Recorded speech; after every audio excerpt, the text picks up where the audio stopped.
બુલેટિનમાં આપનું સ્વાગત છે। જૂનાગઢના ભેસાણ તાલુકાના 15 થી 20 સરપંચો રાજીનામા આપવા આવતા ખળભળાટ મચી જવા પામ્યો।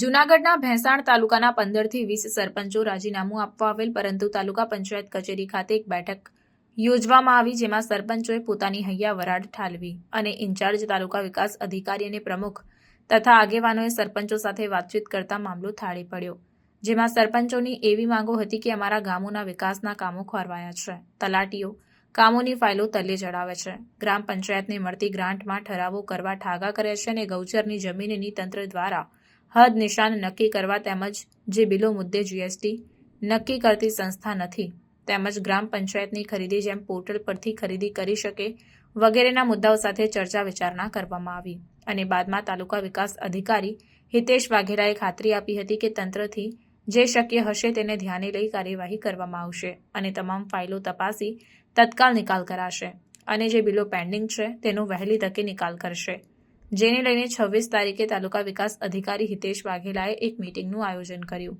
જેમાં તમામ ગામોના સરપંચો તેમજ તમામ ગામના તલાટી કમ મંત્રીઓ અને તાલુકા પંચાયતની બોડીને હાજર રહેવા સૂચના અપાઈ, એટલે સરપંચોએ રાજીનામું આપવાનું મોકૂફ રાખ્યું હતું। આ તમામ ઇસ્યુ સરપંચોના ગામના વિકાસ કામો ન થતા હોય અને તલાટી કમ મંત્રી કામ ન કરતા હોય તેવા આક્ષેપો સરપંચો કરી રહ્યા છે। તો હવે આગળ જોવાનું એ રહ્યું કે આવતી 26 તારીખે સરપંચો રાજીનામું આપે છે કે પછી ઘીના ઠામમાં ઘી પડે છે, તે તો હવે આવનાર સમય બતાવશે।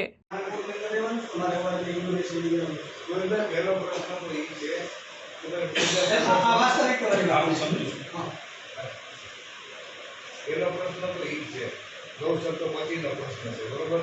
એટલે 15-16 જે રિસર્ચ આવ્યું ખાનગી ખેડૂતનું, બરોબર છે, તો એ લોકો છે માત્ર ઓનલાઈન સેટેલાઇટ કરીને માફ કરીને ભાગી ગયા, બરોબર છે।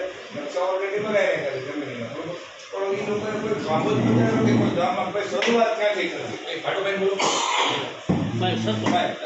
પહેલાં બોલવા જશું પોલીસને બધું કરશું, તો આપણી મિલકત છે, આપણે સરપંચોએ ધ્યાન રાખવી પડે, એની જવાબદારી અત્યાર સુધી કોઈ રાખ્યું ન રાખ્યું એ અલગ વસ્તુ છે, આપણી મિલકત છે પંચાયત, એટલે આપણે એનું ધ્યાન રાખવું પડે। આપણે ચૂના માગણી જોવા જવું પડે કે મારી જમીન કેટલી નામ બે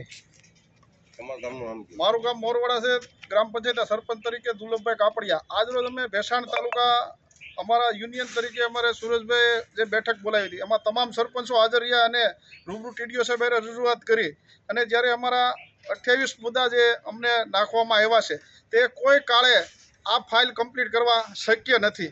વારંવાર 4 થી 5 ટકા અમે જિલ્લા કક્ષાએ ખાઈએ છીએ, તાલુકામાં વારંવાર આવી છે, એક પણ ફાઇલ અમારી ક્લિયર થતી નથી। સરપંચો ત્રાહિમામ થઈ ગયા છે અને વારંવાર નેટના મોટા પ્રોબ્લેમ થાય છે, અમને એક પણ જિલ્લામાંથી પણ સહકાર મળતો નથી, એટલે ઘણા સમયથી ભેસાણ તાલુકાની અંદર વિકાસના કામો બંધ છે।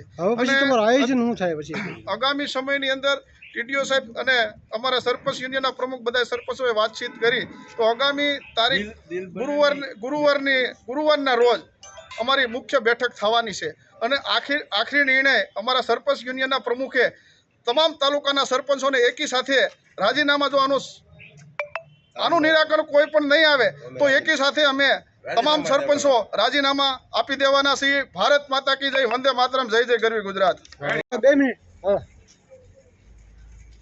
હું રાણપુર ગ્રામ પંચાયત સુરેશભાઈ સાવલિયા અને ભેસાણ તાલુકા સરપંચના પ્રમુખ તરીકે આજરોજ તાલુકા વિકાસ અધિકારી અને તાલુકા પંચાયતના પ્રમુખશ્રી અને જિલ્લા પંચાયતના સભ્યો સાથે જે આ પડતર પ્રશ્નોની વાટાઘાટો ચાલતી હતી કે ભેસાણ તાલુકાની અંદર જે પડતર કામો પડ્યા છે, જે કામ થતા નથી, એના હિસાબે જે ગામડાનો વિકાસ રૂંધાતો હોય અને કામ કરવા માટે સરપંચો સક્ષમ એટલા માટે તૈયાર નથી કે કામ કર્યા પછી એના બિલો નથી બનતા અને ડીડીઓસી દ્વારા અને ટીડીઓસી દ્વારા આ જે બધી તાનાશાહી કહી ગયો તાનાશાહી એવી રીતના બિલ બનાવવા માટે 27-28 કોલમના પાના ભરવાના હોય અને પ્રી ઓડિટ થતું ન હોય, એના હિસાબે જે આ પડતર કામો પડ્યા છે એનો કોઈ કામનો અંદાજ આવતો નથી। એટલા માટે સરપંચોએ આજરોજ જો તાલુકામાં જે બેઠક મળી હતી તેમાં એવું નક્કી કરવામાં આવ્યું છે કે એક પણ સરપંચને વિકાસનું કામ કરવું નથી અને આવનારી 26 તારીખે ટીડીઓ શ્રી અગત્યની એક તલાટી મંત્રી અને સરપંચની બેઠક બોલાવી હોય તેમાં અત્યારે સહાનુભૂતિ દર્શાવી છે.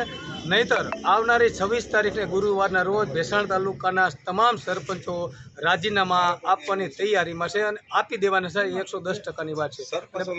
અને બીજી જે વાત કરીએ તો જે ગૌચારો હટાવવાની વાત છે ત્યારે ગ્રામ પંચાયતના સરપંચ તરીકે કોઈ પણ સરપંચ જ્યાં સુધી હદ અને નિશાન અને ડીલારની માપણી ન થાય ત્યાં સુધી ગ્રામ પંચાયત વહીવટીતંત્રની સાથે છે.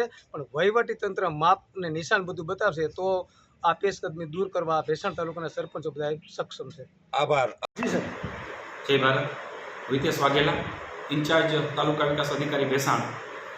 આજરોજ ભેસાણ ગામ તાલુકાના વિવિધ ગામોના આશરે 15 થી 20 જેટલા સરપંચશ્રીઓ વિકાસના કામો બાબતે ફરિયાદો વિવિધ પ્રકારની અને તલાટીકમશ્રીઓની ફાળવણી, મંત્રીશ્રીઓની ફાળવણી બાબતે રજૂઆત લઈને આવેલા હતા અને રાજીનામું આપવાની તેમની તૈયારી હતી સરપંચશ્રીઓની. પરંતુ તેમની સાથે રૂબરૂ આજે બેસી ગામના વિવિધ કામો બાબતે, વિકાસના કામો બાબતે અને નિયમો બાબતે તેમની સાથે ચર્ચા વિચારણા કરી તેમને સમજૂત કર્યા અને તેમનો આ બાબતે ખૂબ સારો સહકાર મળ્યો અને અમારા તરફથી પણ તાલુકા પંચાયત કચેરી તરફથી પૂરેપૂરો સહકાર આપવાની અને તેમને વિવિધ કામોમાં માર્ગદર્શન આપવાની, સમયસર તેમના પેમેન્ટ થાય અને કોઈ ફાઇલો અટકે નહીં એ બાબતે તેમની સાથે રહી મદદ કરી કામો પૂર્ણ કરાવવા સહિતની તેમને બાંહેધરી આપેલ છે. અને તે લોકો તમામ સરપંચશ્રીઓ સંમત થયેલા છે. વિવિધ આગેવાનો પણ હતા, તાલુકા પંચાયતના પ્રમુખશ્રી, સદસ્યશ્રી, જિલ્લા પંચાયત સદસ્યશ્રી, તમામ આગેવાનો સાથે સરપંચશ્રીઓની બેઠક કરાવી અને બધા સંમત થઈ જતા આજરોજ એમને રાજીનામું આપવાની જે બાબત હતી એ પરત ખેંચેલ છે. અને સંકલનમાં રહીને અને એક સામૂહિક અમે મિટિંગનું પણ આવતા ગુરુવારે તલાટીશ્રીઓ અને સરપંચશ્રીઓની સામૂહિક મિટિંગનું પણ આયોજન કરેલું છે અને તેમાં વિવિધ જે પેન્ડિંગ કામો છે એ પૂરા કરી અને મિટિંગમાં હાજરી આપે અને એડવાન્સથી અત્યારથી આજથી જ શરૂ કરી તલાટી મંત્રીશ્રીઓ એની બાકી ફાઇલો આ તે બધું પૂરું કરી અને આવતા ગુરુવારની મિટિંગ શાંતિથી જાય અને તમામ સંકલનથી કામ કરે તે બાબતે સમજૂત કરવામાં આવ્યા છે અને આ પ્રશ્નનો સુખદ અંત આવેલો છે. જય હિન્દ.